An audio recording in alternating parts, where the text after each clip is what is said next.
Bir daha selamun aleyküm. Aziz dostlar, aziz kardeşler. Bu gördüğünüz mekan Beyləqan rayonunda Cərciz Peyğəmbərin məscididir ve onun inşallah ziyarətgahıdır. Həmçinin deyək ki, onun qəbri burada yerləşdiyi söylənilir. İnşallah ətrafı insanlar bura axın gəlirlər və gəlib burada ziyarət edirlər, oturub gətirdikləri ehsan,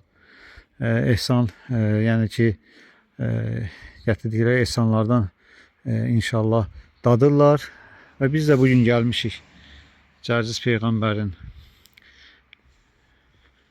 müqəddəs məkanını ziyarət eləməyə. Allah evidir. Bu məscidin adı Həzrəti Cərciz Peyğəmbərin məscidi adlanır. Hələlik çölünü çəkib göstərirəm. Diqqətli şəkildə istəyirəm ki, çəkəm. Biraz gün düşür. Biraz kölgədən götürürüm. Buradan gözəl görsənir. Gördüyünüz belə bir gözəl məsciddir. 2 minarəli, bir kümbezli. Kümbezin aşağısında da Cərciz Peyğəmbərin inşallah, yəni orada qəbri yerləşir. Deyildiyinə görə Cərciz Peyğəmbər 124 min peyğəmbərlərimizdən biridir.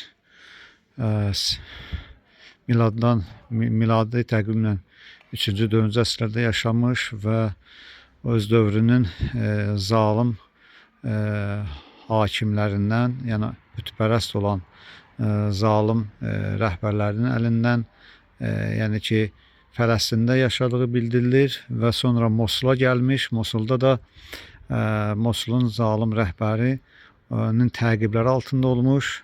Deyilənə görə Mosulun hakimi, hökümdarının xanımı belə ona iman gətirmiş və buyurulur ki, sonradan ona qarşı olan təqiblərə görə Azərbaycana tərəf üst tutmuşdur.